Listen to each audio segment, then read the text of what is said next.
It's Tuesday, November 17th, 2015, and this is What Did I Miss, the show that finds everything that was interesting on the internet today so that you don't have to. Just want to take a moment to thank all my new subscribers. I see you, and you're awesome. Also, if it's your first time here, be sure to subscribe if you haven't already, and please share the video with everyone you know, whether that's on Twitter, Facebook, Tumblr, wherever. And I thank you in advance. Without further ado, let's do this. In an update to the attacks in Paris over the weekend, there was a lot of speculation as to whether or not the ISIS members that allegedly carried out these attacks were posing as Syrian refugees. As of today, all that information is completely unfounded, as it turns out that everyone that was involved is a European national. Investigators have said it now seems to be an internal threat. Obviously, that information is subject to change, but as of right now is considered a domestic security issue. The majority of the attackers were identified as French and Belgian nationals. Even though there's no evidence to support that any of the ISIS members that were involved in the attacks were posing as Syrian refugees, that has not stopped certain U.S. states from denying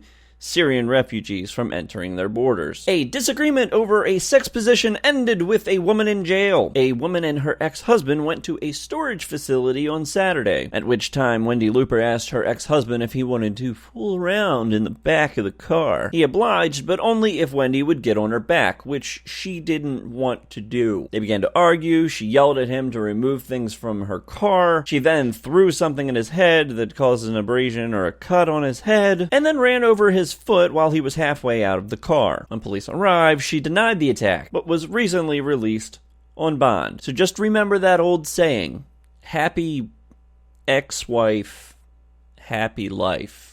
Here's an interesting way to handle the homeless problem. An English municipality is corralling homeless people away from bus stations by using the not-so-pleasant sounds of bagpipe music. The issue was homeless men and women making themselves at home at bus stations and their bathrooms. But that's no longer a problem, as the bagpipe music is being blasted over the loudspeakers overnight to prevent the homeless people from squatting. Since the start of the program, homeless people have left the area and not returned. A peaceful protest went horribly awry at Dartmouth University. A group of students dressed all in black marched through the school as part of a Black Lives Matter protest. Students who were studying in the library were disrupted by the protest because they didn't participate. Protesters shouted at those who were peacefully studying, including a woman who closed a door, calling her a white bitch. More profanities and yelling continued as people were trying to remove themselves from the situation. The protest was to promote awareness and equality, but the over-aggression seemed to do more harm than good. And that's all I have for today. If you want to learn more about anything I talked about, links are in the description below. Please subscribe if you haven't already, and please share the video with everyone you know. And as always, I'll see you tomorrow when you ask yourself,